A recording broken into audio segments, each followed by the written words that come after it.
This is about the health of men and the health of people around them. There's a lot of things that get in the way of young people being themselves. With this group, when I came here, you guys were almost like those father figures that we needed, you know? I feel like I'm watching progress happen. I went to this program last year and I loved it. I loved it. I want it all, the king of my throne, I'm about to manifest. Yeah, sing from the throat, the words I can't express. I want it all, the king of my throne, I'm about to manifest. Yeah, sing from the throat, the words I can't express. The Pathways to Equity project focuses on arts-based methodologies with Indigenous boys and young men, extending the work of More Than Words, which was with Indigenous girls and young women at 3 sites, Treaty 6 in Saskatoon, Rankin Inlet in Nunavut, and Eskasoni in Nova Scotia, to identify, critical areas that they saw that needed to be addressed in relation to sexual violence, focused very much on arts-based methodologies, participatory video, photo voice, drawing, engagement. Girls and young women, after doing this work together for 5 or 6 years, are saying, hey, we want boys and young men doing this work as well. We cannot be possibly doing this work alone. I've had the honor of working with young men through the Pathways to Equity project in a number of different sites. If we want, any place to be as safe as possible for women and girls, then we want to have these conversations with the guys and get them to work on their own perception of masculinities. Certainly the guys that I worked with there, similar conditions involving a lot of trauma in their lives, a lot of struggles, but also just beautiful souls and a lot of strength, and really, really, really, just like everywhere else, wanting to have these conversations about their identity, in particular their masculine identity. When I was working with the guys in those 3 sites, I think there was a distinction between the lessons that we were doing and what was happening with that, and then shifting gears and doing something arts-based to help them express their thoughts about some pretty heavy stuff going on in their lives. There's no audio-visual, there's no worksheets, there's no PowerPoint presentations, no YouTube videos, just a bunch of guys in a circle with some papers on the floor. All the lesson plans have been created for activities that are kind of floor-based with some papers. So again, it's really just designed to create an experience that gets the guys talking and thinking, and talking to each other as well. Guys are not natural help seekers. So we wanted to figure out a way to normalize help seeking and disrupt this very well established traditional masculinity norm that guys are seen as weak. I had to experience that with a family member of mine. Like, every time I opened up about my mental health, they shut me down. You're a man, just deal with it. I wish there were more people to talk to. I wish there were better people like you. It would make me happy. I've been blown away. They're young, they're like 12, 13, 14, and they're saying, yeah, you gotta rely on each other. You gotta listen to someone. You're not alone. Like, those are pretty profound things. Everything will be fine, everything will be all right. Let's stay strong and stay together through the harsh times and the coldest weather.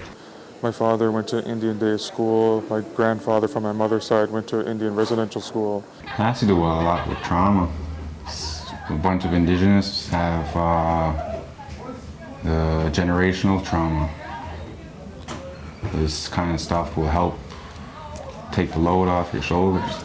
Guys having an ease of expressing some pretty tough things through art, through the music. And I think too, there's a better chance that they reveal an authentic part of their personality when they're doing that arts-based piece. And I wish I wasn't, so with all the stress, I feel my heart to continue to stretch. It's so common, on the res. I've seen this happen so many times throughout the year. This is the reason we do so many peers. I like crocheting, painting, singing, rapping. I love tons of art. It helps with my stress. I lost a lot of kids in the last, 25 years, at least a dozen. Needless deaths, right? Just gang violence and drug violence and all that sort of stuff. So got to be a better way to show these kids that they can deal with their issues, better way to make a living, better way to treat the people that are around them. Keeping kids out of the justice system, right? I'm a firm believer in that, and an ounce of prevention, right? When we think about completed and attempted suicide and brain and spinal cord injury and chronic disease, and life expectancy. So hopefully that'll be the draw for people to want more of this work. But it's still happening so little across Canada. It feels like an everyday thing would be even nicer, but you guys are doing what you guys could do. What I witnessed in GuysWork is that these young males wanted to speak about real emotions. They wanted to expose these. They wanted to do this with peers, and they wanted to have names to how they were feeling, and have an avenue and a space to speak about this that often maybe their homes or is not, or with their friends outside in the locker room at a sporting event or whatever is not a safe place to speak about that. That's not the norm for that. So where is the norm for that? So let's create that. In our ancestry, in our blood, literally, you know, this is how we learned.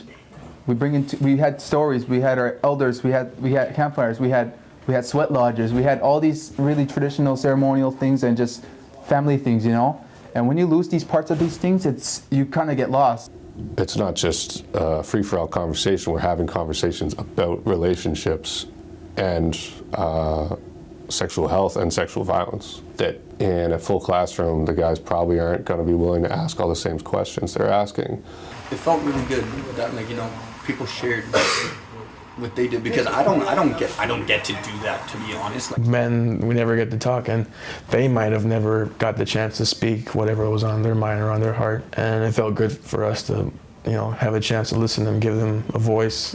There's a lot of boys that are excluded in things, and I feel like if we do the men's program or boys program, they'll feel more included and like their feelings are valid and more comfortable at expressing themselves. If you're gonna call work like this bullshit, I think you need to really look at it yourself for a moment and think what it means to be masculine, because if you're basing your self-health and your self-work as, you know, weak, then where are you right now? I think it's really important, especially with Indigenous men. We need to teach these men how to be the fort holders, you know, like to teach these men, like, you're worth it. You're good enough. You're allowed to cry. You're allowed to be anything you want to be. There's nothing wrong with being involved, and more people need to come forward for that. Like, it's okay. Maybe even more older men need to step up. It's about breaking that cycle of trauma, cycle of often abuse, a cycle of that toxic masculine culture, and that does not have to be part of how we think of ourselves as males. There's so much more. I want to be the role model to show that these stereotypes that we see are so ridiculous. I often say that my sexuality is the least interesting thing about me. I'm a gay man who loves to go four-wheeling and mudding. I had a motorcycle. I also love shopping and shiny sparkles and travel, and, you know, I'm a makeup artist and all of these things that let them know that any one person is any of these multitude of things.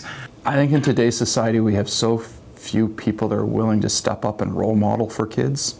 That kids are seeking it out and they're finding all these wrong role models. Through doing this work, it's helped me realize where guys are coming from, why those views persist in a 15-year-old. Like, you know, when you think that perhaps the male role models in a guy's life have been, you know, promoting ideas that are racist, are homophobic, it's pretty hard to be much different than that yourself. One of the boys had said, my family's quite racist and homophobic, and so I hear things at school and I hear the opposite at home, and it was that same boy had said, I took a step towards being a little bit more open-minded, and I'm like, that's a win, right? Like, that's a huge win. There was a lot of reflecting on who I was back then, and kind of like a layout of who I want to be now.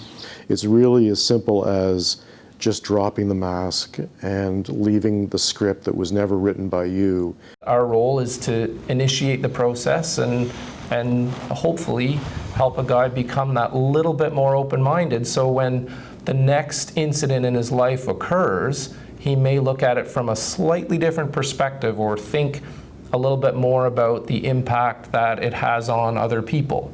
This notion of like the ripple effect that this work will have. It's really like a sensitivity training and like nurtures empathy and really makes the youth reflect on how are they maybe perpetuating certain negative or toxic norms in our society. And I feel like really strongly about how positively that can impact everyone, no matter what your gender identity, whether you conform to norms or not. It's so beneficial for everyone. More like a feeling of like there's a trust between everyone, where we're trusting each other with like our stories and like our secrets. Not necessarily secrets, just things that we were not comfortable speaking to others about, and now we are.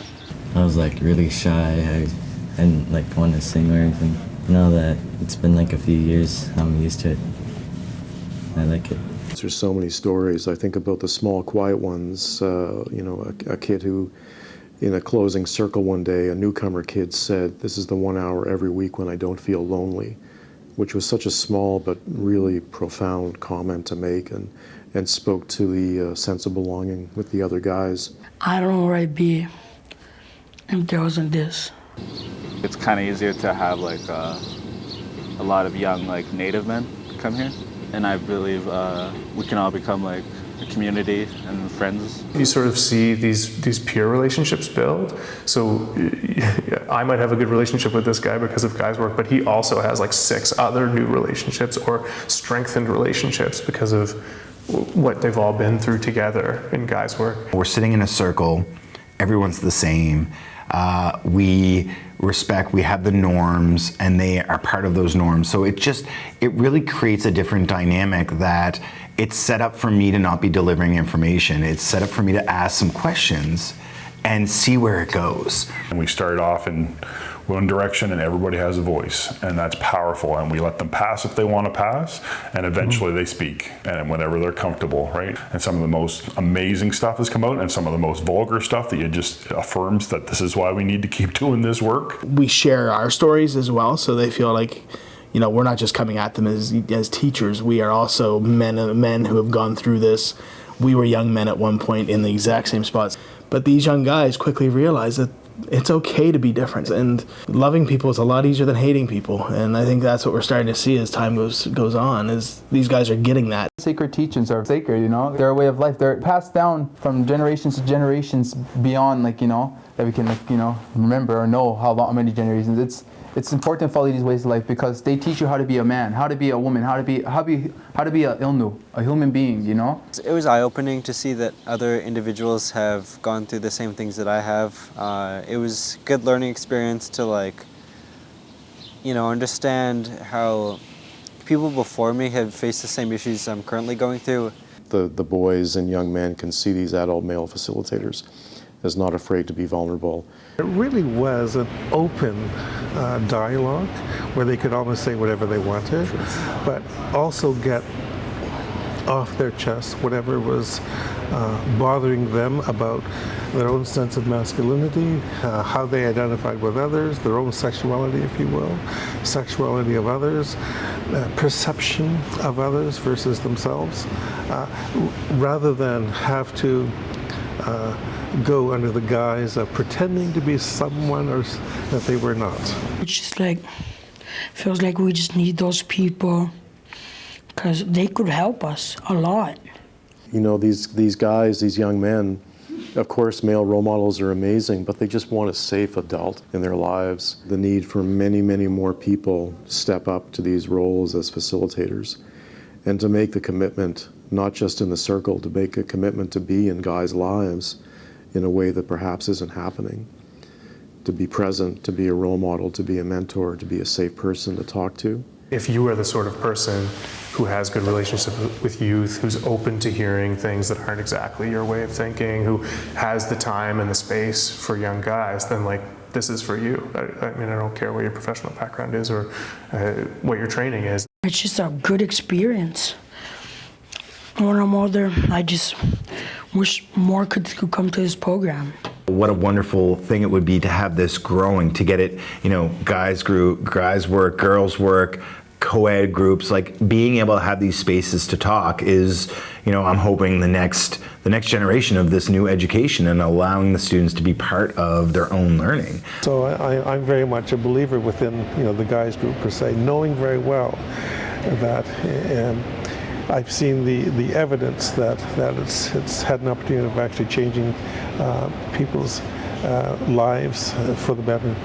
We have to be reaching many, many more men in many different settings to try to create some meaningful change across our communities if we really want to make a place safe for women and girls. I want young women to sit there and say, I know I'm with young men that care, that respect, and will communicate with me. That would be the big three. Like, if that's happening, we're not going to have the problems that we do of whether it's coercion within relationships or assaults happening or just unwanted, unhealthy relationships. We're going to have kids that honestly care about each other. Let's all unite. Again. Let's all unite. Again. Let's all unite. All right, I like that one.